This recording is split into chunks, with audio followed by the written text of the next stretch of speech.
I know, Canes. That's all Noah. That's all Noah's mic. I've been muted the whole time.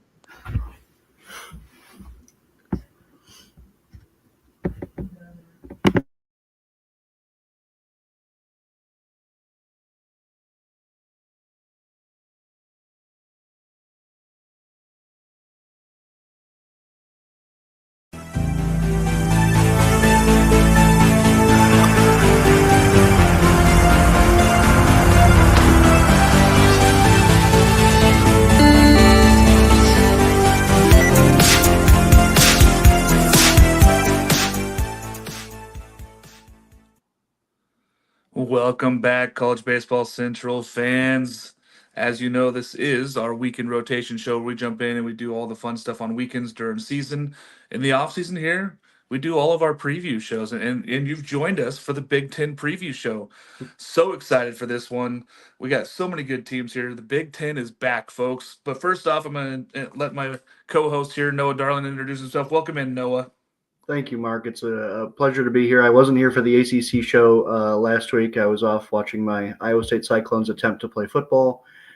Came up just a few 30-point short against your Arizona State Sun Devils out on the West Coast. It's good to be talking baseball. It's now baseball season, as far as I'm concerned, outside of the occasional basketball game. Yeah, great to be talking about the Big Ten, Mark. I don't think people realize how good this conference was last year and how tight it was. Oftentimes when you see one of the big dog conferences be really tight all year, it's, oh, look how deep they are. Whereas some conferences like the Big Ten tend to get the narrative of, oh, well, nobody's really too good. I don't think that was really the case. I think this conference is really underrated. I believe it was underrated last year as well. I think that it was really competitive, top to bottom. There were so many good teams. But again, the national news didn't cover it as much, and people in the national baseball weren't given enough love. We tried, but we're going to do more this year, and we'll talk about that later on in this episode here. But if you haven't checked out one of our preview shows, we rank every team. And in the Big Ten here, we got 17 through 1. We go through backwards on this one, and we rank them down. We tell you a little bit of players. We tell you a little bit about what's going on with their teams. Try to give you some insight here. It's just a preview show. It's not a deep dive. We do that later in the season when we go into these teams. But we're very excited here for the Big Ten, and I know Noah and myself just cannot wait for Big Ten baseball. There's going to be some really great games this year and some really, really good teams, and adding in more teams that we're going to talk about here, those 4 teams from out west, make this conference even that step above. Nationally for so many years, these teams were going to Omaha. They were competing for national championships. I think the Big Ten's back this year, Noah. We're going to dive right in here, though. Number 17, Northwestern. There's a reason they've been down here. Now, they're better than they were last year. They're better than they were the year before that as well. I feel like this team is trending the right direction. They've still got a long way to go. This is a tough uphill battle for them. One, hard to recruit at Northwestern. It's really hard to get people in there. Tough education standards. Tough to get people in there.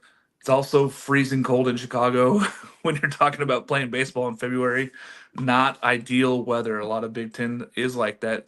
The facilities and everything else, they're okay. They're just not the best in the country, and it's really hard to get people there. But we're going to talk about some of these guys that are there. Catcher Bennett and Markinson, really excited for his season here coming up here. I think that he's going to have a big season there for them. Sophomore Jackson Freeman, again, he had a pretty good season last year. He's back. He's returning. Kukarek and Council, they're going to make up the middle infield this year. Council, yes, you've heard that name before, Craig Council. Playing up the middle there, going to be really good this year. I think they're solid. I think that they probably get into the 20 wins this year, but I don't think that we see them sniffing tournament play. One of the big transfers I want to talk about, Tyler Gannis. He's coming from Oregon. He didn't get enough playing time out west. Transferring in, smart kid, giving him an opportunity. He might be one of those breakout candidates, Noah, to be really good for this Northwestern club. And then freshman Garrett Shearer, or freshman Matthew Krauser and Garrett Shearer return. I think they're going to be better. Noah, what do you think on this Northwestern team?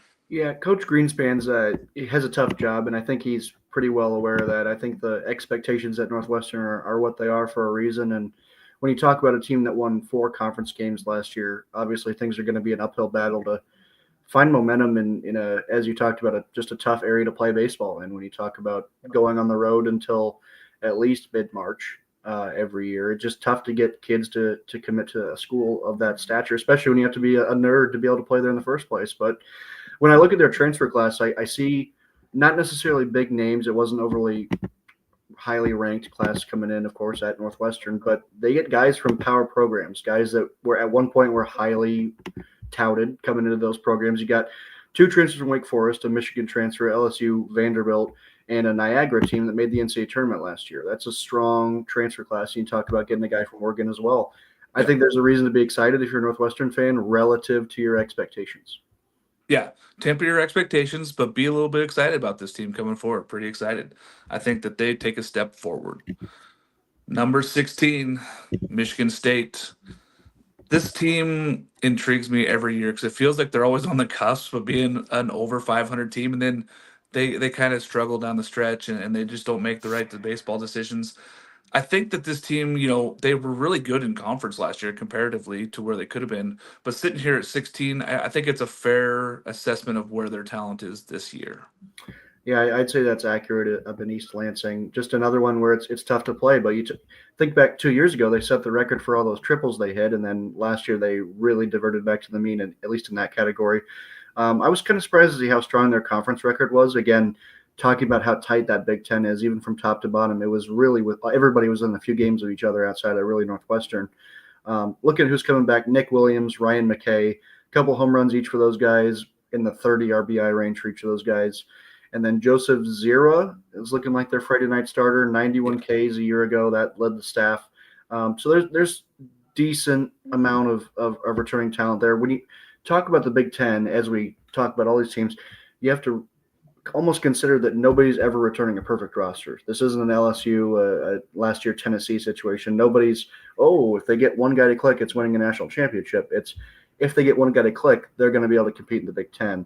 And I think that's fair to say for Michigan State because you never know who's going to rise to the occasion. We'll talk about Purdue in a little bit. They came out of nowhere last year. So you never know what's going to happen for Michigan State. But I do think that they're appropriately ranked here. Yeah, I was shocked to see Joseph Zero stay. Like, I thought for sure he's going to go and take in a big role somewhere else. He's your Friday night guy, and he's the reason why Michigan State could be better than 16. If he comes out and dominates on Fridays and gives them opportunities to win, he's their guy. That's where they're going to lean on. That's where Michigan State's going to make their bread and butter is Friday nights. If Zero can go out there and get them some quality starts and give them opportunities to win conference games.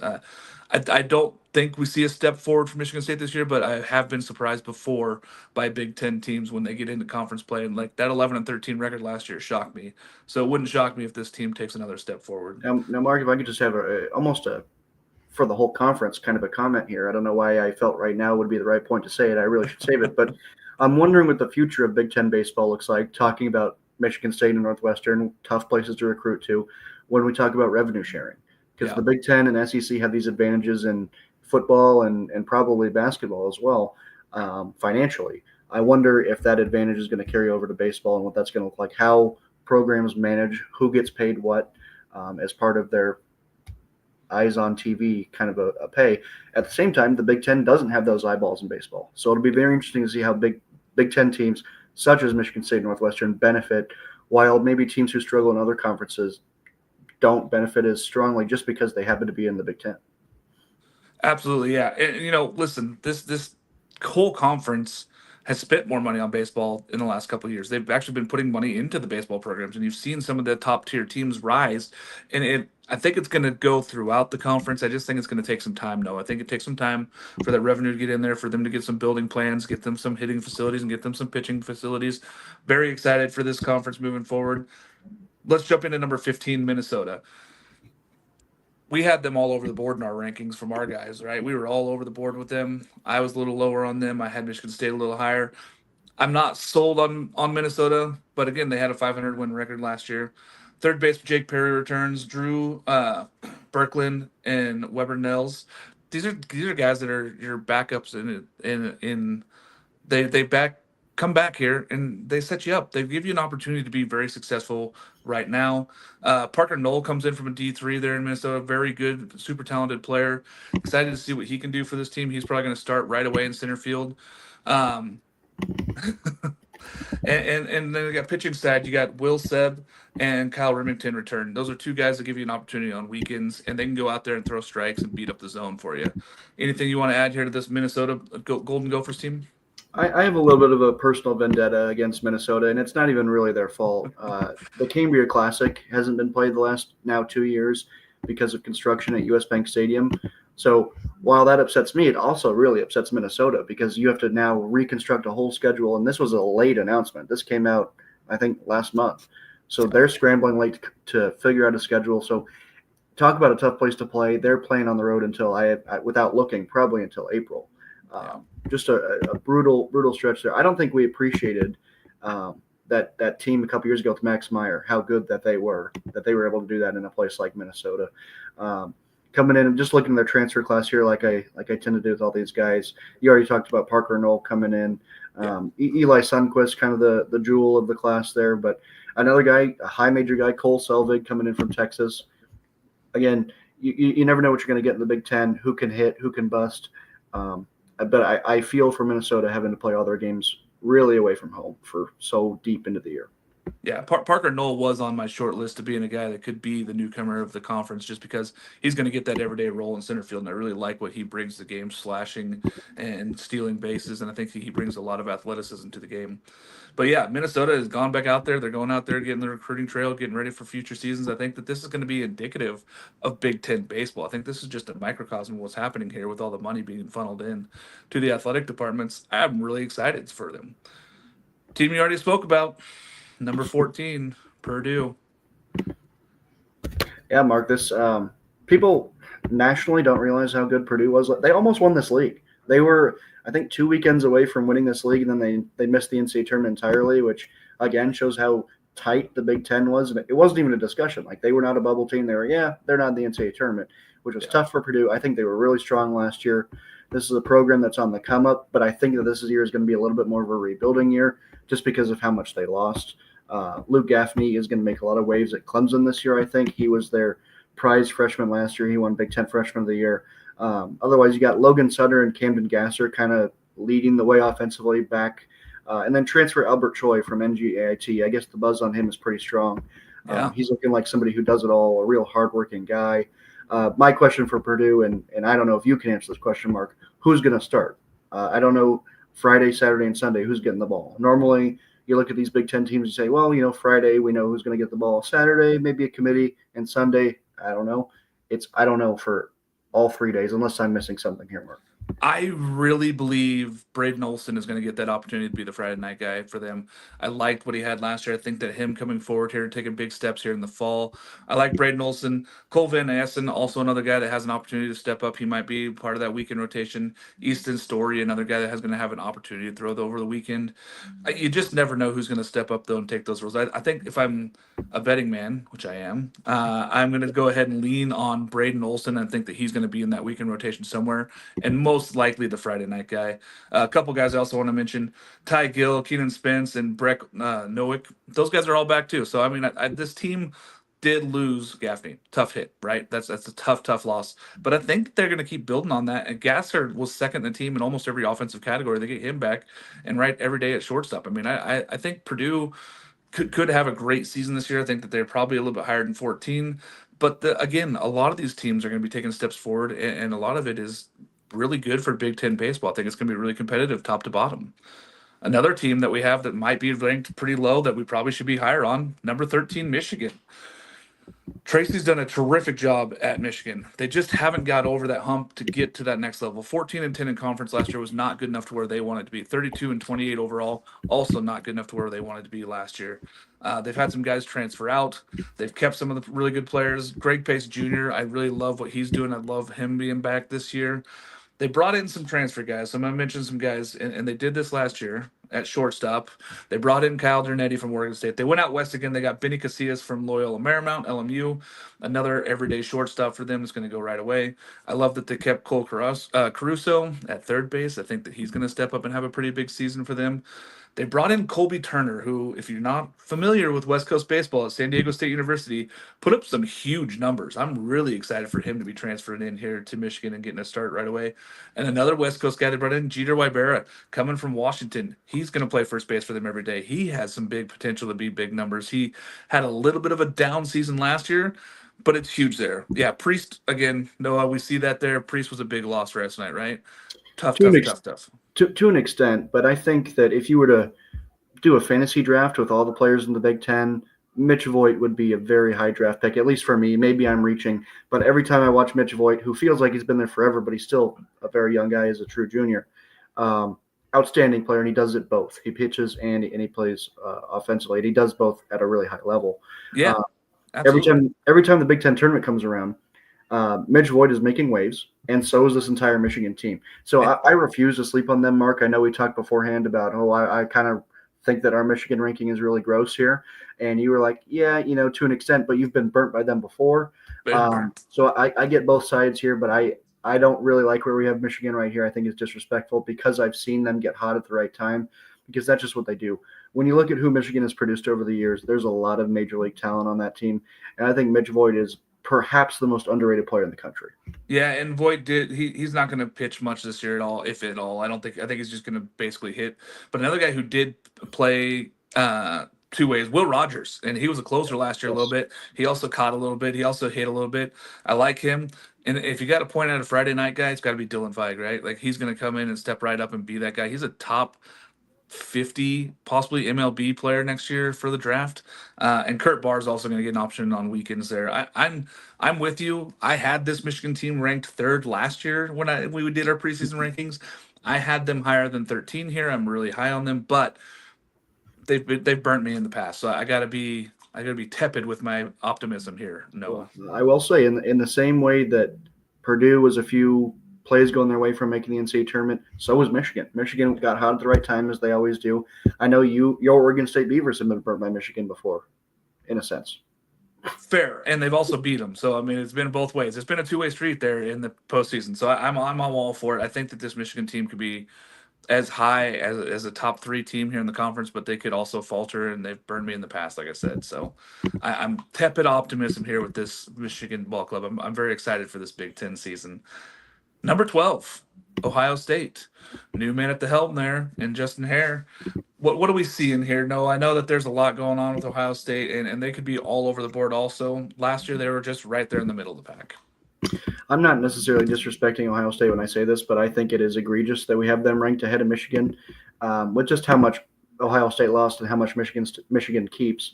But Matthew Graveline coming back kind of highlights their offense. He's the guy behind the dish for them. Outside of that, there's just so much to replace with this team. You talk about Justin Hare coming in, and I imagine when that kind of massive culture change happens, there is an exodus in almost every sense of the term. But this is an Ohio State team that I think they have so much work to do. They were a really underrated team last year. They were strong to close out the regular season, but they just lost so much talent that I think that it's a really uphill battle for Hare in year one. And when you talk about a guy who's really had success at one place for so long, I'm curious on what that adjustment's going to be like. I know, Mark, you're working on talking to Coach Hare before the season starts. Maybe he can sell me on this team a little bit more. But right now, I think we have Michigan State a little bit high just because of how much Ohio State. Yes, Ohio State. They're synonymous. If you say Ohio State, you have to say Michigan because Michigan owns Ohio State. Oh, man. Listen, I am trying to set up stuff with Coach Hare. We're working on getting that done before the season starts. Very excited to talk to him about this team. There's just a lot of question marks, right? We don't know where they're going to go. One point we do know is that pitching-wise, they're going to go Blaine Wink. He's going to be in there somewhere in the weekend rotation. He's going to give them opportunities to win games. This team just has a lot of unknowns, and moving forward, I'm excited to see what they do. It's just going to be weird to make a huge change here. And the culture shift is a real thing. When you come into a program, it takes a while. It's not a one-year turnaround typically at the college level, because you got to recruit your guys, you got to get guys in there, and you got to get guys that believe in what you're doing. So hats off. It's a tough job. I'm excited for him to take over this program and see where he can go from here. And I believe that they're going to funnel finances into this program, and I think that it's going to do the right things. I got to believe that Ohio State's athletic department is going to move forward with this team, and especially getting a guy going out there and getting one of the most coveted baseball coaches in the country that was looking at big jobs. Great job by Ohio State. Prove it season here for season one. I don't think it's a make or break, though. I think this one's just kind of show up, show what you can do, show some glimpses of greatness, and maybe get some guys out there. So very excited to see what goes on here. Number 11. Rutgers. This is a team that we had way higher last year. They had so many injuries. They lost almost all of their team. Like they lost so many players. And if this was the season where they had the 34 roster restriction, they'd be in real trouble last year because they had so many injuries. But they get guys like Trevor Cohen back and Ty Doucette. They had good seasons last year. They could have been great had they been healthy all year. These are two guys that could have been up for Player of the Year in the Big Ten last year. I'm really excited for those guys to be back, be healthy. I think that they do big things for them. One guy I'm over the moon for, Yomar Carreras. He's a shortstop coming in. He's a freshman. Super, super, super excited to see what happens there with him moving forward. Coming in here as a freshman, he's going to get the everyday shortstop. It looks like just pumped to see what this guy can do. I think that he has a huge opportunity to make big strides there for Rutgers, and Rutgers could be moving their way back. As you see that conference record last year of 6-18 wasn't good enough, and a lot of that had to do with pitching. They're leaning on two redshirt freshmen this year, Justin Shedek and Jack Kirshner coming. And it's going to be interesting to see what those two guys can do coming back after a redshirt season last year. They're going to get all the opportunities to pitch on weekends. And then they have a lefty transfer, Preston Prince. This guy is a big dude. He looks like he could be my cousin out there on the mound throwing lefty stuff. And he's probably going to get the Sunday job. But I'm liking what Rutgers is doing. If they can stay healthy, this could be a good season for Rutgers, Noah. Yeah, talking about Preston Prince, that Niagara transfer. Niagara has so many transfers throughout the country. What a story they were last year. I saw them in person in the NCAA tournament. I think they were pretty quick out, but they impressed me against Oklahoma State. They can really hit. Their pitching was good enough. I'm excited for these Niagara transfers that we just keep talking about in the Big Ten. Outside of that, I think we gave Rutgers a lot of benefit of the doubt because of how good they and Maryland were for so long, just trading punches back and forth. And Rutgers was always second fiddle to Maryland, but they were always right there. And then other Big Ten teams kind of got better too.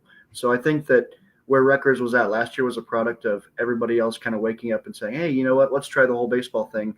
And now they have to adjust to that. And I think that'll be easier said than done again and on another place that's tough to play. And kind of a random comment, as I stare at these names, I remember typing all of them out. So many fun names in the Big Ten mascot-wise. The Scarlet Knights, the Fighting Illini, Golden Gophers, just so many double mascot names, kind of annoying.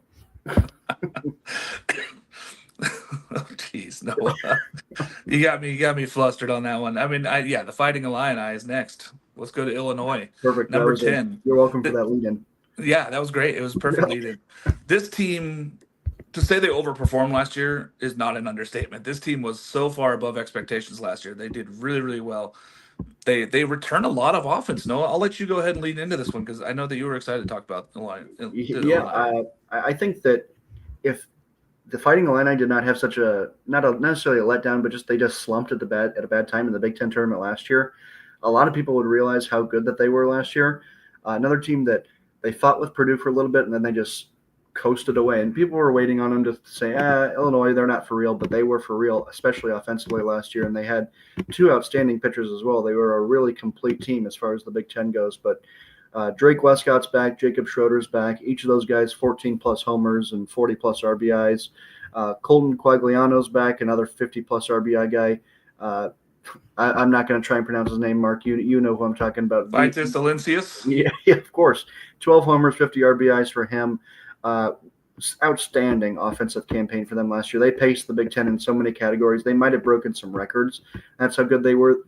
So many guys with double-digit home runs. They only lost one Big Ten series last year. I don't think people are aware of that. That was what Maryland used to do for so long, was just win every Big Ten series, and Illinois did that last year. Another Niagara transfer on this team, Mark. Nick Groves coming in from Niagara. How about that? The Big Ten just recruited. They just took all of Niagara's players that give me all that talent.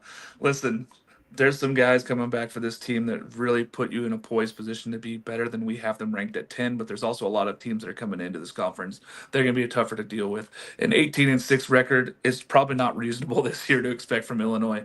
Really great season last year. I'm excited for a guy, Cameron Chi Eloy, if he can come back and be healthy, and he really gives him an opportunity to be a top-of-the-lineup kind of guy. And then, you got Ben Plumlee in the mound. Peyton Hutchings and Sam Reed are going to get the opportunity also. Two lefties they're going to throw out there. I'm excited for Illinois baseball. I think that they're going to have a good season. I think the expectations need to be set back just a little bit from last year, guys. Just a little notch down. They could still be really good. They could have that kind of season again. I expect them to take just a slight step back this season, though. I think with all these new teams coming in, it's going to be a little tougher competition for them. Let's go into our read here with Chinook seeds, man. They are the best seeds in the country. I know for me personally, the jalapeno ranch, the Parmesan cheese and pepper, those are two that I take with me wherever I go and I go fishing and I go out there and do any of my golf stuff and the weekends. I know all of my friends and everywhere, every stadium I go to, too, people are asking for these seeds. If you use our code CBC when you go to checkout, you get 10% off your entire order. Go on there, purchase the Chinook seeds. They're terrific. We love them. They've been one of the best partners we've ever had. They're so terrific, and the seed quality is high, and the salt content is low. So it's really great. Go out there and try these seeds. Noah, what's your favorite Chinook seeds? I've always liked Hatch chili, but You and Mark, Alex, man. I know, but Mark, as I've gone over with you and I've told a few people, I feel comfortable telling our intimate Big Ten audience about my lifelong struggles with sunflower seeds. As a kid, I would always eat them whole in a dugout of the baseball game, just chomp them down like cereal, and a couple hours later, I would really pay for it. Rocky Road on the way out. So for that reason, I kind of strayed away from sunflower seeds for so long. I thought, if I can't eat them correctly, I'm not going to try. I got back into them when Chinook gave us that big box a couple years back when we handed them out to Arkansas fans.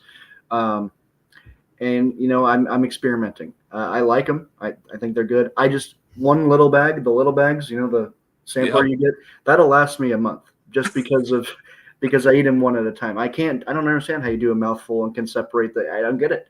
I like sucking the flavor off. Don't clip that. But Space bar, clip that. Outside of that, it's still a struggle for me, but I'm learning, and there's no better teacher than Chinook. Yeah, listen, that little bag lasts me 30 minutes on the golf club. Of course, it's gone. It's gone before I even get through 9 holes. I throw them in the cheek. I eat them one at a time while I'm playing. It really helps me concentrate. Don't spit seeds on the greens or I'll smack the shit out of you. But, we'll go from there. I really believe that they're great, and they just go with baseball. They go with any weekend activity. Go out there. Chinook seeds. If you haven't gone there, Chinook Seedery, check it out online. Code CBC, get 10% off your entire order. All right, now we're going to go back into number 9, where I get to talk about Washington. Coach Eddie Smith in his first year up there, he's got some challenges. They had some guys transfer away. They lost Arquette. They lost Ibarra. They lost some guys that really were stables for them for a long time. But he's still got A.J. Guerrero in left field, who's really, really good. He's going to give them a stable. He's going to be their 3-hitter probably sitting in this lineup. They've transferred in some guys. Reese Boyd from Oregon State. Good opportunity for him to play second base up there. Malachi Knight, who never really put it together for UCLA, was super highly touted. Super athletic kid. Really never put it together. I think that this could be a new, fresh start for him playing right field probably out there and getting that opportunity to really be a difference maker. If he can get out there and play every day and be healthy, I think that could be a huge step for him. Looking forward for some things from him. And freshman Jackson Hotchkiss, he's going to get the start in center field from my sources right away. He might be out there instantly and getting the opportunity to play on day one as a freshman, which is just incredible. On the mound side, they brought in some really talented freshmen, Bradley Gilbert, Micah Bujicic. I'm very excited for those two guys to be out there. They also brought a D3 transfer in, Max Banks. I think that he's going to get the Friday night starts possibly. He was really successful last year in transferring in. And then Isaac Yeager returns. He's got some pieces, but there's a lot to question here in a season where they were really down from where they should have been talent-wise last year, Noah. Yeah, I think this Washington team is or I should say program is probably in the most interesting position of all of the new guys in the Big Ten, in the sense that not necessarily this year, but looking over the next maybe 5 years, if they can establish themselves as a power. Because I think that Washington baseball has always been cyclical to me in the sense that you'll build up a program, you'll win, and then, okay, now we'll rebuild, and then we'll win again. I think that they have a chance to be stable, and that's not necessarily a bad thing when you talk about a Washington team that went 19-31 last year. Yeah. I think that they have a chance to establish themselves as a top 4 or 5 program in the Big Ten, and it'll be interesting to see if they can live up to that because we've seen them play really well. They made the College World Series in 2018. They were a really, really strong team in a Stillwater regional that ended up being dominated by Oral Roberts, but they were right there. I think that this program is very interesting, Mark, and I know that you've always kind of been a champion for them. Yeah, and they've been a team that's been to Omaha. They've made that trip. They've done the things. They've been at the biggest part. They've been at the highest level And then some years like last year where they have all the talent in the world, they should have been a team that could have been vying for a Pac-12 championship, and they just really didn't put it together. And I think that's one of the reasons why they made the change at head coach. They got Eddie Smith coming in. Really excited for this program moving forward with him. But again, it's going to be interesting to see where they are. I think nine's a safe ranking for these guys. They could be higher, they could be lower, but I don't think that there's a huge ceiling for them to like maybe win the conference this year. But I also don't think they're going to be at the bottom either. So I think nine's a pretty good set for this Washington ball club. Number 8, Penn State, a team that some of us were very high on. Not me. Some of us were very high on. I had them right around here. But I believe that Penn State could make some noise this year, and I know you're really excited. So I'll let you go first here, Noah. I'm jazzed about this Penn State team. They popped in front of our eyes in the Big Ten tournament last year. They were really a couple plays from winning that game. Travis Lunsman, who's gone, unfortunately, for them. Otherwise, I'd be even higher on this team, was so great for them in the Big Ten tournament. So that's my only concern is where are they going to get those clutch key pitching outs. But offensively, Bryce Molinaro really popped in front of us. If you watch any Penn State baseball in that Big Ten tournament, you saw his clutch home runs where he won them a couple games in Omaha. Just such an easy to overlook program because Penn State. But Mike Gambino is really building something special there. His culture of winning, he kind of reminds me of Kirk Cignetti at Indiana. If you don't believe Mike Gambino, just Google him. He's probably not going to tell you that. He's not an attitude guy, but he's got that kind of Boston Irish mob to him where the guy's just going to find a way whether you like it or not. LSU transfer Paxton Kling coming in, I think, is kind of the guy that reminds me the most of last year's team because you think about Adam Cesari and what he meant to Penn State last year. He was a star for that team, and he carried them throughout the entire season and the little postseason that they had. If Paxton Kling can live up to his potential, even what some of his potential is, this is a Penn State team that is going to be living up to the hype that Mark isn't quite buying into. Matt Maloney's back. Joe Jankowski's back. Mason Horwath is probably the guy that you have a little bit of faith on the mound. Again, he's not what Lunsman was last year, but he's going to be somebody that you can feel comfortable with throwing out on Friday night. I want to see this team succeed. I want to be a believer. I'm not a believer yet. Make me a believer. I'm really excited also for transfer Ryan DeSanto coming in pitching. I think that he's going to eat up some innings for them and give them an opportunity on weekends. This team has the potential to be really good. I don't hate them being here at 8 for us. I think that they are one of those teams that could go through and win the conference. They could also be a team that underperforms this year, and it could just be a building for Gambino. But show me something, Penn State. I'm excited for you to show me something this year. Number 7, UCLA. Some of us were very high on this team. Some of us were very low on this team. Last year, they were a struggle bus. But Savage returns. He's just such a good coach. It's hard to say that they're not going to be getting back to that mountaintop where they have won a title in the last 15 years. UCLA has guys. Rock Chalowski, he was a top-rated guy. He could be a high draft pick here. Roman Martin, AJ Salgado, they have a ton of talent out there. Mulavai Lavu, he's going to be playing first base for them. And Peyton Brennan returns, who's also a breakout candidate for me. Offense is there. Okay, we've said it for a long time. The offense hasn't been producing. That's why they were 19-33 last year. I think that they get healthy. I think they get right this year. I think they go out there and they pound the ball in the gaps and they get a little bit more power numbers this year. They were missing a ton last year with guys that thought they were going to perform and just didn't. And I think that this year they're returning and filling some of those gaps. Pitching side, it's really good. I'm really excited for this team because they returned Michael Barnett, who was one of their best starters on the weekend last year. He's going to be their Friday night guy. He went 5-3. Don't let the record fool you. This is a guy that could win 10 games here for UCLA. It wouldn't surprise me. He has all the stuff to be the Friday night starter. Cody Delvecchio, guy that could have been in the rotation last year. They used him more out of the bullpen. They kind of tried to use him in big spots. He's going to probably get a weekend rotation spot. And Luke Rodriguez did end up getting some pitching spots. He got 10 starts last year as a freshman. He's going to be a sophomore. Does he make that sophomore leap? Does he make this UCLA team better? Do they have enough there on the weekend rotation to compete in this division? I believe that they do. I think that they can go out there, and I think they have an opportunity to be there at the end of the season here for the Big Ten. And I know that there's a lot of people that are saying, man, they've had a hard time keeping players. Savage has had a hard time getting these guys and keeping their guys on the roster. I really like UCLA this year, and I believe it's because of the guys that they're returning, Noah. Yeah, Mark, I bought into UCLA 2 or 3 years ago, and it's been the same story ever since. Solid recruiting, really nice-looking roster talent-wise. but there's just something that doesn't add up for me. So I'm tired of buying into UCLA. I'm not going to do it now. I know AJ has. Shout out to him. He'll enjoy that road.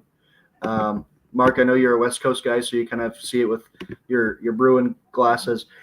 I don't understand how you're UCLA and you only bring in 2 guys in the transfer portal. You could convince me to move to LA. I know you got a really talented roster, but when you haven't been clicking, you go 19-33. You're arguably on the hot seat as a head coach with John Savage. The portal class just does not get me excited for this UCLA team, and I've been burnt by the guys on their roster before. So I'm cautious at best. As high as I am on Penn State at 8, I think I'm as equally low on UCLA at 7, and it's really unfair because it's not this unit in particular. It's the program that has burnt me so many times now that I don't know what the problem is, so I'm not going to gamble on them fixing it. Yeah, I mean, it's tough, right? And we're going to have to see. A lot of these are going to play out. And with this competition, this conference, it's going to be brutal. And I can't wait to watch it week into weekend. And we're going to be talking about it throughout the season. And we'll talk more about that with the new podcast that we have coming out, Noah. But I'm really excited for Big Ten baseball. And I think UCLA is going to be a part of that for years moving forward. But we're going to let you go into number 6, Nebraska. I know you've been super just chomping, waiting to get to talk about this Nebraska team. There were some surprises last year, 40-win team from a year ago. We have them as low as 6, and I think that's just because of the talent that's coming back to the Big Ten this year. But go ahead and talk about this Nebraska ball club. This Nebraska team, they won the Big Ten tournament last year. Of course, they get to play it at home, so that helps. But it was actually their first time winning the Big Ten tournament. I don't think people really realize that, given that it's always a sea of red there. Gabe Swanson is back, and if I had told you Gabe Swanson comes back in May, maybe you'd say, yeah, that wouldn't really be anything of note because he struggled last year mightily. Yeah. He was just kind of an average player. He was losing his job. But then Big Ten tournament and NCAA tournament, Gabe Swanson, you say, oh, wow, that's one of the best players in the country because when you talk about this Nebraska program, he was one of the best hitters in the country last postseason. He's back, due for a rebound year. I'm sure we'll talk about him in a little bit. Will Walsh is back for, I think, his 8th or 9th year in college. He's a guy that's done it both ways, but he's primarily going to be, I think, an arm for them. Yeah. If you think about, again, talking about the Big Ten tournament, if you watch that little section of the Big Ten season, you see Will Walsh come in as kind of an emergency arm when you have a rain delay or you play too many games, you play your 4th game, who's going to pitch? Oh, here comes Will Walsh, and he's usually going to throw a complete game. It's kind of turning into a joke at this point, but it's happened 2 years in a row now. So I just wanted anybody watching to just kind of jot down in their journals, come late May, Will Walsh is going to be winning a Big Ten tournament game. That's just a guarantee at this point. Also on the mound, Mason McConaughey. He showed flashes last year as a guy that came on and joined the rotation a little bit late, and that's exactly what Nebraska needed. He was kind of their secret sauce that got overlooked. There were a lot of guys that rose to the occasion last year, as that's what happens on a team that wins the Big Ten tournament and wins an NCAA tournament game. That's what happens. But Mason McConaughey was one of those guys that I think has a chance to take the next step as a player because of the way he progressed last year. Josh Overbeek is back. Riley Silva's back. If you think about Riley Silva, if he's standing in the box, there's like a 50% chance he's going to get hit by the pitch. I think he got hit by like 35 pitches last year. I know it led the Big Ten. It probably led the country. Kale Frost coming in, Summit League Player of the Year last year. Good rule of thumb, if you can get a conference's best player to join your team, that's a pretty good transfer. Yeah. Jackson Brockett, also on the mound for them. He threw a no-hitter in a midweek last year, and then that was kind of the story. He was really inconsistent after that. He showed flashes. I don't necessarily buy into him as a safe starter, but if he's somebody that can show his no-hitter stuff on a more regular basis, that's going to be an outstanding Sunday starter for them. Outside of that, you talk about Drew Christo in the bullpen. If he's the guy that he once was thought to be, they are going to have maybe the best pitching staff in the Big Ten, because Drew Christo was originally their Friday night guy, and then he struggled mightily, got moved to the bullpen, and he was used sparingly for a while there, but then he was somebody that they relied on late in that Big Ten tournament run. Yeah. If Drew Christo ends up being the Sunday starter, which I think he might be, that's going to be a really, really strong rotation in Lincoln. But they're not just going to put him there. He has to earn that position. So we'll see. Yeah, I literally have him highlighted. It says Drew Christo back in the mix ? Because like he has that opportunity, right? And he could be. They might use him in the bullpen just because they know that they can lean on him now and say, "Hey, go get us some outs. We need these clutch outs. Go get them." But I'm really excited for this team. Tyler Stone and Riley Silva again. I think that they're going to mix up with Swanson and Overbeek and just give this team enough offense. I think Nebraska could be much better than 6 here, but we have to keep tepid interpretation of them because there's still some question marks and whether they can get outs on the weekends with the weekend rotation. I'm pumped for this Nebraska team. I think that their ceiling is winning the conference, but their floor is equally as scary if you're a Nebraska Cornhusker fan. I think that they could be right down there. I think this Swanson, though, has a good season. I think that he has a full season this year versus just super flashes like he did last season. And his home runs in the postseason, they were not wall scrapers. They were, he swung the bat, okay, it was gone. Just like him and Josh Karen last year. Karen hit, what, 7 in the postseason? Yeah. Swanson hit 7 in the postseason last year. In the final 3 weeks, might have been the hottest player in the country the last 3 weeks of the season last year. Yeah. I'm excited for this Nebraska team. They just have to put it all together and be that good for the whole time. So, number 5, Iowa Hawkeyes. Listen, this team underperformed last year from all the superstar talent they had, the weekend rotation. This team was supposed to be a national ranked team and possibly host the national tournaments. They didn't get there. They weren't what we thought they wanted to be. Obviously, this team starts with Cade Obermueller. Like, that guy is an MLB arm, and he's going to be your Friday night guy. Can he be a little bit better than he was last year? He might have been the best guy that they had last year with all the name of Brecht and Morgan. But I like Cade. I think that he's going to make a step forward. I think he's going to be a dude for them this year. They also have Anthony Watson, Aaron Savary coming back, and freshman Tyler Guerin is going to be a two-way guy for them. So the pitching staff looks solid. It looked solid a year ago. They weren't where we wanted them to be. We thought that they were going to be much higher ranked. We thought they were going to do big things. A lot of people were high on them. I want to see this team take a step forward in the offensive side, though. No, I'm really worried about that. They got Gabe Mitchell, Cooper Schultz. He's a community college transfer in. Pretty excited about what he can do. Andrew Holbrook, JC transfer. They have Reese Moore, who's returning a catcher for them, and then Tyler's older brother Blake. He crushed in the Northwoods League this summer, and he's a 6'6" guy, 270-pounder. I'm excited for that. They also have Andy Nelson, who returns into center field. They have the offensive pieces that were successful last year returning, but I still just got question marks. I just want to see this offense actually succeed and put it together for a whole season, Noah. Yeah, the offense gets gone slightly downhill each year since that team 2 years ago that was really, really strong on both sides of the ball when they were both developing in the right way. I don't really have much to promise you offensively, but I do want to give a shout out to on the mound Elliot Cadu-Lanu. That was a guy that our guy Sean McGrath, who's now at Lamar, was really excited about coming in as a freshman last year. And he came in. I know he pitched against Ole Miss, and he was effective in a staff that got beat around by those Ole Miss Rebels. He came in and he threw a blanket on the rally there. I don't know how much exposure he really got outside in high leverage situations outside of that one, but he impressed me in that moment. So if there's anybody that you think future arm in that Iowa kind of legacy of arms that they're creating right now, Elliot Cadu-Lanu. Yeah, and they have the opportunity to be really good this year. This Iowa team always is right there, right? And they've gone out; they're going to play some really tough teams. I know that they're playing. I think they play Oregon State in a neutral site home game, but their schedule is built to. They took on some really tough teams from all over the country in the regular season for them. So I'm excited to see what Iowa does. I think that they're going to be big opportunities to be really good this year, and we're going to have to just see where they're at. Now, Mark, the last two teams we talked about, Iowa and Nebraska, they play your Oregon State Beavers. Yes, they do. They get home games home. I think one's a neutral site game, the other one's a home game, but they're playing in their home states. I think Nebraska's a series. Yeah, they're both series. Oh, they're both series. Excellent. They're both weekend series. Absolutely. Yep. I will find myself at least one of them. Perfect. Number 4, USC Trojans. If you don't, this team was projected to be in the top 3 last year in the Pac-12. They didn't do that. They kind of started off super, super slow. Then they got hot late, but they didn't perform like we wanted them to and get into that thing. I really, really love what Stankiewicz has done with this team. Look no further than the fact that Grand Canyon is now a perennial powerhouse out west there, and Grand Canyon is getting into the tournament every year. He turned that team around, and now he's there at USC. He's recruited well. I'm going to let you get into this team first, but there's so much talent on this team, Noah.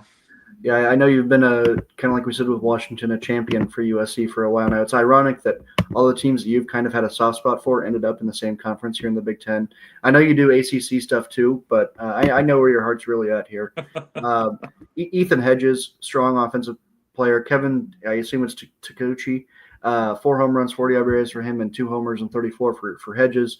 Caden Aoki, still kicking around. Feels like he's another guy that's just been there forever, but that's what happens when you start as a freshman and you're dominant. Caden Aoki might be the best arm in this conference if you line them all up. Mason Edwards, another guy to watch on the mound. He was somebody that wasn't guaranteed to do anything, but he's somebody who he might be the Saturday starter for them. This is a team that they got better as time went on last year, as they usually do when you play some tough road games and you have to do a lot of traveling, and then you finally get to stay at home in conference play. So I think it'll be interesting to see how that travel affects a team like USC. Everybody likes to make the jokes, oh, USC is playing Rutgers. That's a real thing when you're going out there for a weekend. I think it'll be maybe some Friday slowdown, so maybe Aoki's record isn't as strong as we expect. Do we factor that into our conversation about the best arm in the Big Ten? Is jet lag going to impact Aoki? That might be a real thing. We don't know. So I think that this USC team is going to be one that's interesting to watch. You talk about all the talent, but again, we've also seen them struggle against teams with talent. Yeah.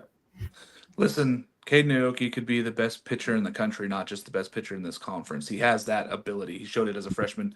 Struggled a little bit last year, had some ding-ups, has a little bit of injuries. None of them were major, but enough to slow him down, enough to where he couldn't be as effective as he wanted to be. I think that they're going to slow him down a little bit this year. I think that they're going to give him some starts in that they might base his innings a little bit lower this year to where he's ready to go in Big Ten play. Very excited for Aoki. I think, honestly, he might be the best Friday night pitcher in this conference, given the opportunities and the abilities. He's right there. They have Brayton Dowd in the outfield, who's just massive. Andrew Lamb out there. Also, I just love what those two guys are going to do. They're going to run around. They're going to hit triples and doubles and find gaps and get a lot of speed. They transferred in Caden Hunter, who might be one of the best left-handed pitchers in the country, given the opportunities also. He might be there in this weekend rotation. And they transferred in shortstop Adrian Lopez from Long Beach State, who is very highly sought over for a lot of teams. Just plug and play right now. He's going to go in there. He's going to start at shortstop for them immediately. Michael Ebner, also a weekend rotation guy. The ceiling on this team is winning the conference this year, and I think that it's just all the talent that they have there. And Ethan Hedges is going to be a big part of that, right? You mentioned him very first thing. If he has a 20 home run season, 15 to 20 home run season, he could be the reason why this team is looking at winning a Big Ten title in their first year. Let's talk about the new podcast we got going, Noah. I know you're very excited for this. Noah's going to be leading this charge. It's called Truck Stop Baseball. It's coming to you soon. It's Big 10 and Big 12 baseball. We're going to talk about it. I know I'm going to be a guest on the show quite a bit. I'm getting to come on and talk baseball with what you said, my new favorite conference, the Big 10. But we're going to talk to players. We're going to talk to coaches. We're going to talk to other people. We're going to get out there and just weekly talk about the Big 10 and Big 12 conferences, two of the greatest fan bases in the country. And I feel like they've been underrated for the last 2 years and not getting enough love. And I think that's because they haven't made Omaha trips. We both believe that both these conferences are probably going back this year. But I know we're super excited for this. Noah, why don't you talk a little bit about it, and then I'll talk about some of our other CBC content. Yeah, Truck Stop Baseball. We're going to be talking about guys that are what America's all about, the center of the country. And now the Big Ten is from sea to shining sea, Mark, as you know. But these are two conferences that have been really disrespected, not just on the baseball field, but in all of college sports right now. And those fan bases kind of feel like they've been pushed to the side. Mark, I know you're an Oregon State guy, so you've been lumped in with that as well, almost to another degree.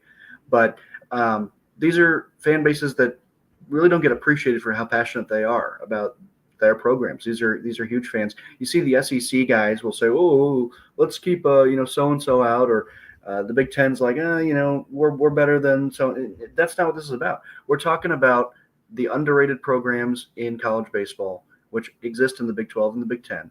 And we're going to get coaches on. We're going to get players on. We're going to ask them everything we can about college baseball, what's great about their programs, what can we do to get more exposure for you guys, because these are really underrated programs, as we're talking about right now.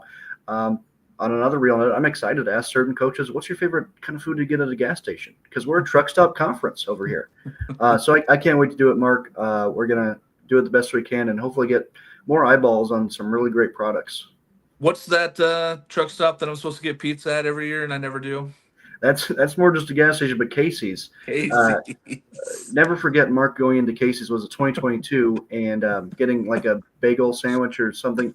Yeah, Casey's they advertise themselves as a pizza place that also sells gas.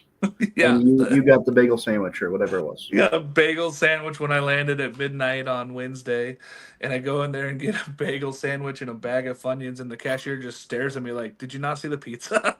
Like, what are you doing, idiot?" I'm like, I don't know. I didn't think gas station pizza.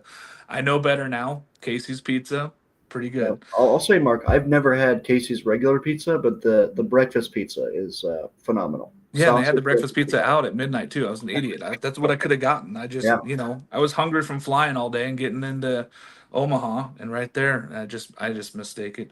Mm. Some of our other CBC content, if you guys haven't checked it out, Jake McKeever over there, he's doing our Southern Fried Baseball. I know that a lot of us have been helping him out and doing some stuff on there as well. Southern Fried Baseball is our new SEC podcast, and that's going to be going through the season. We're really excited to be having some SEC coverage. He's going to have different coaches and players and stuff on as well. We're pumped to be covering all baseball, but that one there is one that was lacking last year for us in SEC. We heard you fans, we jumped back into it. The other one that we've been covering, and I gotta say, Monty Taylor and his team have done just a fantastic job of covering the ACC. Literally nobody better in the country. We've been told that by everybody. We're not just tooting our own horn here. The best ACC coverage in the country. If you haven't gone over there and watched any of the ACC stuff, I've been doing coach interviews for them. I've been jumping on their shows, but Monty Taylor, full lead over there, he is crushing it with ACC baseball. Go take a look on there. But again, Noah and I are going to be doing a lot of Big 10, Big 12 stuff for you. We're going to be bringing you some of the best stuff in the country. We're very excited for that this year. And I'm going to be doing West Coast stuff as well. So for those of you out there, lots of West Coast stuff. And head coach interviews. We've been doing those all off season. Number 3. Speaking of a head coach I spoke to already this off season, Matt Swope and Maryland Terrapins. I am so high on this Maryland team last year. I think last year was a little bit of a stubbing of the toe. I think that they were better than this 34-22 record. They were much better than that 10-14 record in conference. Look no further than the Hakopian brothers. Eddie Hakopian somehow didn't get drafted. He played first base all last year. He's going to move over to second base. Chris Hakopian was a freshman last year, played third base. They're going to move him to shortstop. He's leaned down about 10 to 15 pounds. Looks really good. He hit 15 home runs on this freshman campaign and hitting over 330. This guy, these two in the middle infield are going to be something else, especially being brothers playing middle infield together. It's going to be spectacular here for Maryland. They bring in Hollis Porter, first base. He's going to be transferred in. He's going to be just a big dude. He's going to hit a lot of bombs for them, I think. Elijah Lambros in the outfield. I'm going to talk more about him later. This is a guy that had the opportunity to be really, really good. A couple of years ago, he was terrific. Last year was not his best season. I think he's a breakout candidate for this year. Devin Russell's going to be in the outfield. Alex Calarco's finally going to be healthy for a whole season. Having him back and being healthy for a whole season is going to make this team move. It's a motor that just keeps this offense moving. Tracy Hall, transfer, big bat guy. Cannot wait to see what he can do. I'm so excited for the offensive side. And that doesn't even count the pitching yet. Kyle McCoy, he's going to finally be back healthy. He's going to be their Friday night guy. He's a big lefty. Good stuff. Great stuff for them. Joey McManus, Saturday probably. Logan Keister also returns for his last ride, sixth-year senior. Like, he's going to be out there giving them opportunities. And then they bring in freshman Jake Yeager, who could get looks for the weekend, depending on what happens with the rest of that rotation. And they transferred in one of the best pitchers in the country in Braden Ryan there, who's 6'6", going to be out there on the mound. Noah, how do you not love what Maryland has done this year and this offseason with what Matt Swope has got these guys going? Yeah, it's a really strong roster, and think about all the experience that they have. A lot of those guys have won a lot of baseball. Lambros, Jacob Orr is back. Yep. The Hakopian brothers, who obviously Eddie is the older one, but he's been in college for, 12, 13 years now. This is a Maryland program that has been built on the same last names, which will be interesting when they run out of that bloodline. But what a good group that Matt Swope has. I was worried about the transition of power when Matt Swope took over. You think about filling a job when you're kind of at a peak as a program, and you think, all right, let's just keep it within the same bloodline and get Matt Swope in there. I was worried that the program might tail off a little bit, and last year you could argue that it did, but this is still a strong program. And I think that Swope has instilled some confidence in me that this is going to be one that Maryland – I was worried that we had them a little bit overrated, but Mark, you just sold me on this program. I'm back on Maryland. I think that they are properly rated where we have them. Yeah, I think that they could win this conference right here. They're one of the top three teams in the conference, and it'd be really hard pressed to convince me otherwise. Pitching was their big bugaboo last year. They couldn't get outs when they needed it, and I think that they're healthy finally on the mound, and their position players are going to be healthy also. I think they're due for a huge season here. It would not surprise me if this Maryland team wins 40 games, even upwards of 45 games. I think Matt Swope is one of the best coaches in the country. I think he gets his guys mentally and physically ready like nobody else. He earned this job. I'm very excited that he's there now, and we're talking about him moving this team forward. And I can't be any more excited for Maryland Terrapin baseball. If you're not excited for the Terps, you're missing out. Go out and catch them. They're going to be a terrific, terrific, terrific Big Ten. They're also part of that funding we were just talking about. They just finished out building a $6 million new hitting facility and pitching facility and workout facility. So that money is funneling in. The Big Ten is getting bigger. All right, number two, a team that you are undoubtedly you're the only one that ranked them number one. I'm going to say that right now. Everybody else had our last team as number one. You ranked this Indiana Ball Club number one. You have huge hopes for them this season. 15-9 is a little bit lower than where they probably should have been last year, and especially that 33-26. Yeah, this Indiana team has kind of been the same thing for the last couple of years now. Really, really strong.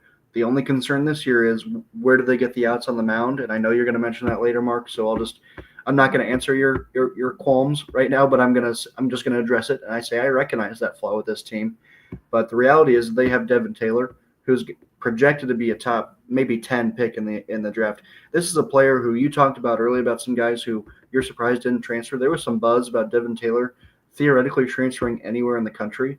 That good of a player out of Indiana, and even last year was not his best year. He came on a little bit late. This whole Indiana team, you talk about those 9 losses last year, they had their issues. They battled injuries. The team just wasn't quite plugging away. They had injuries heading into last year, and then when you have injuries, we always talk about it. It's almost a cliche at this point. You have guys that get hurt. That gives younger guys opportunities to rise up and make a name for themselves. You would have thought that one of those young guys would be Andrew Wiggins, and to an extent that became true later in the year. But he was the highly touted freshman, I think one of their highest of all time. He came on late. He's looking like a much better player now. Strong outfielder there. Tyler Cerny, talk about the February and March that he had. If you remember that first game of the year, there was only one game on TV. It was the Conway Coastal, the baseball at the beach. And Tyler Cerny made a name for himself immediately. He thought if the player of the year was decided after 10 games, it was going to be Tyler Cerny. Outstanding player, good glove. I think he was playing his first shortstop of his career, and then he ended up having a really strong year out there. Josh Pine is back to kind of address those needs on the mound. Gavin Siebold coming in from Southern Indiana. He was second team All Ohio Valley last year. He's another guy who kind of like this Indiana team. He matured a lot last year. I looked at his career stats, and 2 years ago, you don't really see why he would be able to transfer up a level. But last year, he came on late and really became a strong piece of that Southern Indiana team. And that's a kind of a testament to the culture of Jeff Mercer that he's building there. When you listen to Jeff Mercer talk, he reminds me a lot of Link Jarrett, except he'll actually say something. So I appreciate listening to Mercer, and I think that he's building a winner at Indiana. And I'll be honest, I felt better about last year's roster, but when you're able to get all these new guys some extra experience, I think that's going to pay dividends. And then a freshman coming in, Blaine Metz. I think I did see that he's their highest rated recruit possibly of all time, at least on the mound. I don't know if he's going to start. You talk about how Andrew Wiggins came on late. Maybe they'll slow play Metz a little bit, but if they throw him in that pitching, what we identify as a need, he's going to have a chance to shine right away. Yeah, there's going to be opportunities. And you mentioned one of the guys already on the weekend, Gavin, that got transferred in. They're going to try to transfer in all 3 starters. So they're going to try to bring in Cole Gilly, another 5th-year senior coming in from Indiana State. He was somewhat successful last year and not as high as they thought at Indiana State. Jackson Yarberry, he's coming in from St. Louis. And then they're going to have Ryan Kraft, who's returning, who was really good this summer, but hasn't shown it in conference play yet. So they're going to lean on some guys. They're going to get some opportunities it's really a question mark. I said it from the start, and I know Noah pointed out the pitching is going to be a question mark, and they're going to have some guys step up. They're looking on these all transfers to come in and start this weekend rotation for them. Time will tell on this team. I think that they'll be able to hit with anybody, but it might be 14-11 ball games we see here, Noah, because I'm not sold that the pitching staff is going to be able to hold a lot of these other teams down in this conference. Moving on to our number one team. I don't know if this surprises anyone with the seasons they've had back-to-back super regional appearances. I'm very excited for this Oregon Duck team. 40-20 last year. I actually had an article out last year that predicted them to be exactly 40-20 and was 100% correct with my predictions. So I'm going to stick with Oregon at number one. Noah was the only person that did not have them ranked number one for our Big Ten preview. But the rest of us all ranked Oregon as the number one team. There's so much to like about this team. And if you haven't watched Oregon Duck baseball, buckle in. Chase Mager's going to be catcher. He was great in the Cape Cod League this summer. Anson Arrows, he's the Swiss Army knife, which Noah loves having those guys around that can play every position. He's going to be the backup catcher. He's going to play some left field. He's going to play some infield. You never know where he's going to be. He might DH. Anson Arrows, terrific, talented guy. Jacob Walsh, a guy that everybody thought was going to be top 3 rounds draft pick last year, ended up not going. He returns. So he's going to be a senior here with potential to be the player of the year in the conference easily.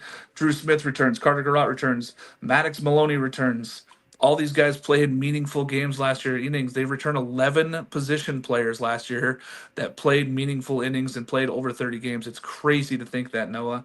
You got guys like Dominic Hellman who haven't even touched the tip of their iceberg yet, and guys that he can hit 20 home runs easily if he can get going and get that contact rate better. And then they bring in guys like Parker Stinson, Indiana State transfer, Dalen Pena transfer. Jeffrey Hurd was a transfer from a year ago. He's out there in the outfield. And then Mason Neville, who comes in halfway through the year, he's a player of the year candidate. That guy hit 11 home runs in a month. I think that the offense on this team is going to be what really sets them apart. And then you go to the pitching side where you got pitchers like Grayson Gressel who's returning. He won 9 games a year ago for the Ducks in a tough Pac-12 at the top of that conference. He could be a 10-game winner in the Big Ten and be the really Friday night ace. He has that kind of stuff. They also brought in Jason Reitz from St. Mary's, 6'9". He's like one of the top transfer pitchers in the country, and they got him out there. They also have freshman Will Stanford who's going to be out there giving opportunities on the weekends. This team looks more like a basketball roster than a pitching staff because they have guys that are 6'6", 6'8", 6'7", Ryan Featherston, Jackson Jordan, Cole Stokes, lots of that. And then they brought in some 3 freshman talented arms that are just, this team has all the makings to be what you're looking for a national seed, Noah. Yeah, as tentative as I am to jump on you because of my love for the Indiana Hoosiers, I see the blueprints, and we've seen it the last 2 years. My only reservation would be that they have struggled against the really strong teams. Texas A&M had no problem with them, but Jake will tell you that was because it was hot outside. So I understand the hype with this Oregon team. I really like this Indiana team. I'm curious about, again, I don't want to make up a storyline like Jake would, but I am curious about how the flights actually impact these teams flying across the country, and that applies to every team in the league. Yeah, but especially those coming from the West Coast to the Midwest and East Coast. I think that's a narrative that I'm actually looking forward to tracking because Oregon absolutely has the chance to be anything that they want to be. But if that's a thing, that's a thing. they do have 36 of their 56 games are at home. So 36 games at home, only 20 on the road. They really did a good job of scheduling this first year of the Big Ten and making sure that they get a lot of home games versus even going on the road for tournaments and such. They're playing at home a lot, which is great for this Oregon Duck Ball Club. Coach Mark Walzakowski had him on the show also. He is so excited for this team, and I'm with him. I think that this team just returns so much talent and so many guys that can plug and play right now and then just be really, really good.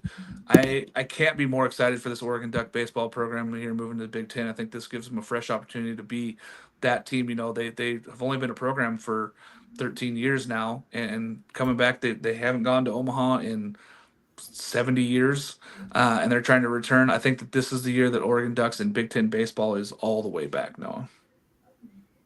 Could be. We're going to find out. All right. Now we go into the superlatives, which we all love. We love doing these. This is difficult, though, because then we got to go through and we got to pick all these different things, Coach of the Year, newcomer, breakout. We got all sorts of fun stuff. So I'm going to let you start here with Coach of the Year. Who do you have being the Coach of the Year, Noah? Well, I always like to weigh expectations versus reality in this. So it's easy to just say, oh, who do I think is going to win the league? And I'll pick that head coach. I think Jeff Mercer is going to win the league. I don't think he's going to win head coach of the year. I think that's going to go to Mike Gambino. And I think that a lot of that is going to be what he's already done. That close to the NCAA tournament, I think it was a 1-run game, maybe 2-run game against Nebraska. If that one more play goes their way, they're in the NCAA tournament and they're the story of the postseason. I believe that Mike Gambino's building something the right way, and he's got he's got some holes on his roster, but he's going to have a quality enough one to be able to compete for that award against their expectations, which I think is what you're really playing against for this award.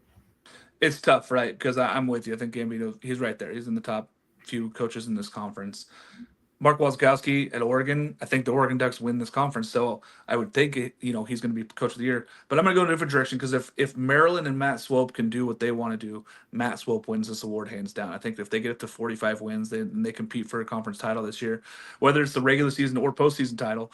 I think that Matt Swope could win coach of the year in this conference. I really like what he's done with that Maryland program, and we talked about it. Those teams that we have at the top, they have a lot of returning offense, and I think that that's a big reason why these are the top 3 teams in the country, and I think that's why we're talking about them as much. Newcomer of the year. Give me a freshman if you can, and a transfer. Up to you if you got both. I have both. I'm going to talk about both because I like doing that for the newcomer of the year. Okay, well, for true newcomer, which is covers either one, I'm going to go with Paxton Kling coming in from LSU. Talking about a guy that I don't know if he was the number 1 freshman coming in. He was the cream of the crop. He had so much potential at LSU, and he still does have that potential. When I look at how Penn State used Adam Cecere last year as almost a rehab program for these guys that fell just a little bit short of expectations at a bigger program, and even Cecere was still a strong player, but I think Kling has a chance to be a star in the Big Ten, and if he does, then he certainly will be competing for that award.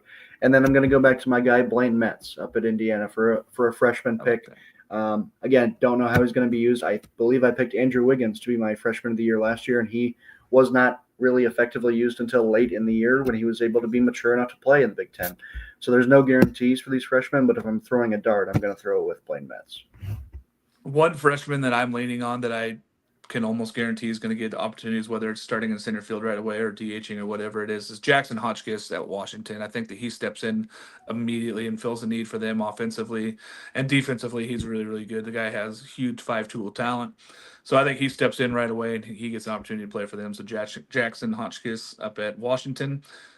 Parker Stinson, the Indiana State transfer, really good seasons at Indiana State. He's coming to Oregon this year, so he's going to get a lot more national eyes on him. My thought process here is that the problem is there might be too much talent around him, but that also might help him out for this award because then he might see a lot of fastballs in the count. He might have a lot of guys on base. This might be an opportunity for him to get high in the home run and RBI columns and really play a solid position for them in the outfield. Really excited for Parker Stinson transferring in from Indiana State. We'll see if he gets the opportunities, but he's my transfer in newcomer of the year. Breakout candidate. So this is someone who struggled last year in the Big Ten, but we know or think has the opportunity to be really, really good in this conference and do big things. Who is your breakout candidate? Well, we talked before the show, and I wanted to go with Gabe Swanson, just because he's been a good player throughout his career, but he really struggled last year. Looked like he was losing his spot on the roster to a certain extent, and then he became an all-star in the postseason. So if you're going based off of 1 month, that's not a bounce back candidate at all. But if we're going off the rest of the body of work, that is a bounce back candidate. So I'm gonna parlay that for you, Mark, just to feel a little bit better about it with Drew Christo as well at Nebraska. Another guy that fell short of expectations early on and literally did lose his job and was a bullpen piece that they didn't call on too often. And frankly, when they did call on him, he was still concerning out there. But then he became a reliable piece in that bullpen and won a Big Ten championship strong, mostly because of his efforts out of the bullpen. So I would go with those 2 guys from Nebraska because I feel like it's cheating to just go with Gabe Swanson. That's fair. I'm going to go with another guy who had terrific campaigns in 2023 and 2022. Elijah Lambros at Maryland. I think he had a down season last year, right? And I think that was part of the reasons why Maryland wasn't as successful, especially in league play, as they were hoping to. I think he steps right back in. I think he comes back for his last hurrah, and I think he has a massive season this year for Maryland. I think he sets the table for them at the bottom of that lineup and rolls that lineup over. I think Elijah Lambros is my breakout candidate player of the year for Maryland. Pitcher of the year. This is a tough one because there's a lot of good pitchers in this conference, Noah, and I know we mentioned a lot of them. But you could pick any of these guys, and I really would feel comfortable in about 5 or 6 candidates. But go ahead, give me yours. I'm going to go a little bit down the list, maybe than you would think right at the top there. I'm going to go with 2 guys that I can't really decide between Mason McConaughey, but since I just chose Nebraska guys, I'm going to go away from him and go with Dylan Bigue at Michigan. He was a highly touted freshman coming in. I think he's somebody that's getting a lot of draft buzz already. I look for him to be a mainstay. And frankly, again, I think we're too low on Michigan. I think if Michigan's going to be where they want to be, it's going to be because of him. Yeah, if Dylan has the season he wants to have, then Michigan is right there at the top to middle of this conference for sure. A guy last year that I picked for pitcher of the year in this conference and kind of let me down, Cade Obermueller. He's still right there, right? He could be that guy that really pushes Iowa higher than where they are here for us at 6. But or I am going to go with Grayson Grinsell from Oregon. I mean, I know it feels like maybe I'm picking a lot of West Coast guys, but Grayson Grinsell won 9 games last year, and this is a guy that could win 10 to 15 games if he has a great season for Oregon, and he has that Friday night stuff, and he has that mental makeup to just be the dude in this conference. So I'm going Grayson Grinsell to win my pitcher of the year for the Oregon Ducks. Player of the year. This is a big award, big job. Who wins this one, Noah? It's becoming a pattern where I can't pick just one guy. Apparently, I think we would be remiss to not mention Devin Taylor, so I'm gonna just mention him and say he should win this award. 20 home runs a year ago. Yeah, we're talking about the best prospect in the conference. He should win this award, which is why I'm not going to pick him. I'm going to go with Mitch Voigt at Michigan. Again, another Michigan guy. I think that we have them underrated. Mitch Voigt has impressed me beyond belief a couple times in the Big Ten tournament. You talk about how maybe he won't be pitching this year due to that surgery he had. Doesn't matter. The bat is really that good. I'm shocked that he's not playing at Clemson right now because that's what all the great Michigan players do is they go join backage at Clemson. But I'm going with Mitch Voigt. Really, really like him, and I don't really care if he's not throwing. He's still that good of a bat. Yeah, he was on my short list of guys that could be that player of the year. Devin Taylor, of course, is all on everybody's list, so I'm going to go away from him as well.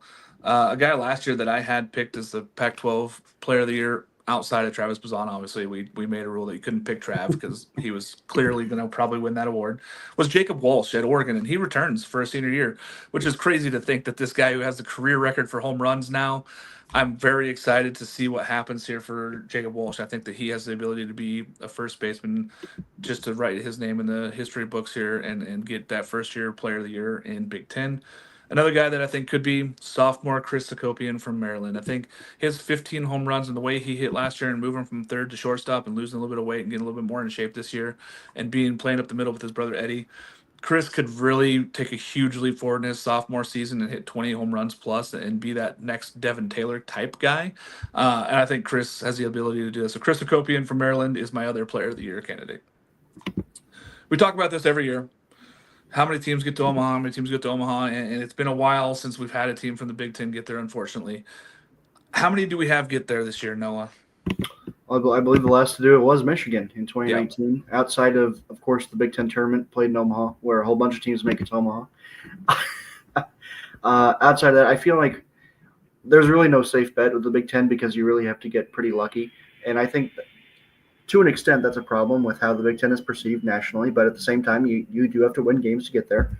Yeah. So I'm going to say one, just because it feels like they're due. This is a really deep conference. I don't feel good about one. I also wouldn't be surprised if they got 2. That's just how strange this Big Ten season could be, bringing in all these West Coast teams. If you told me a year ago, we get 2 teams from the Pac-12 and they end up being USC and, I don't know, Washington, they sneak into Omaha. Oh, okay.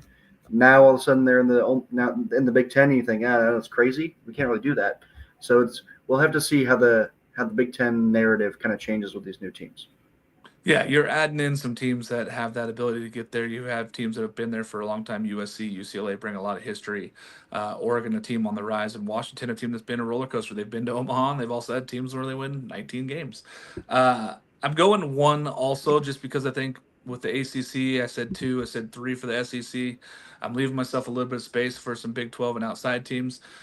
I think 1, it wouldn't surprise me if 2 or 3 do, honestly. I mean, I think that there's a handful of teams here that have the ability to get there to Omaha. It's getting hot at the right time and playing good. Dark horse. So this is a team that's ranked 7 through 17 in our rankings. So this is our collective rankings. Where's the team do you think that can win the Big Ten this year out of those ranks 7 through 16? You give me both of my, for lack of literally any other word, darlings. Of Michigan and Penn State, and I have to pick between one of them. That's what you're torturing me here. I am 100%. I'm going to go with Michigan just because I've been beating the Penn State drum. I also beat the Michigan drum, but I'm going to go with Michigan just because I think that I feel a little bit more comfortable with who they can throw on the mound, whereas Penn State, there's a few more question marks out there, and yet we have Michigan 5 spots lower. Maybe that's my fault, but I like Michigan to find a way to win this league because, frankly, they do it all the time. They do. And, last year I was really high on them, and I'm a little lower on them. On a team that I was a lot higher on last year in the Pac-12, I'm taking UCLA, where we have them ranked there. I think that they're a team that if they get hot and the pitching staff comes together like it can with the opportunities and guys that they have in that bullpen, and the guys are going to be starting on the weekends and Rock Chilwaukee, it doesn't surprise me if this UCLA and Savage team, if he can get them out there and go and win this conference, he'd be my dark horse though. So it's UCLA, a team that's shown that they can do it, and I'm taking the Bruins. I know that's much to a lot of people's dismay. They are shocked that I'm actually taking the Bruins this year in this kind of thing. Who do you think wins the Big Ten regular season title? I think I know where you're going with this one. Well, we did go over the answers beforehand. I'm going to go with Indiana, and I know before you told me your pick and you said I don't think it's going to even be close. I agree, it's not going to be close. I got Indiana by a couple games. I think that they clinch it before the last series of the regular season.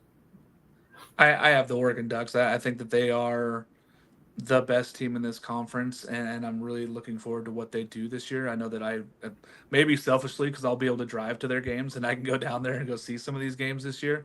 But I'm excited for what the Oregon Ducks bring, and I think that they have the opportunity to be one of the best teams in this conference.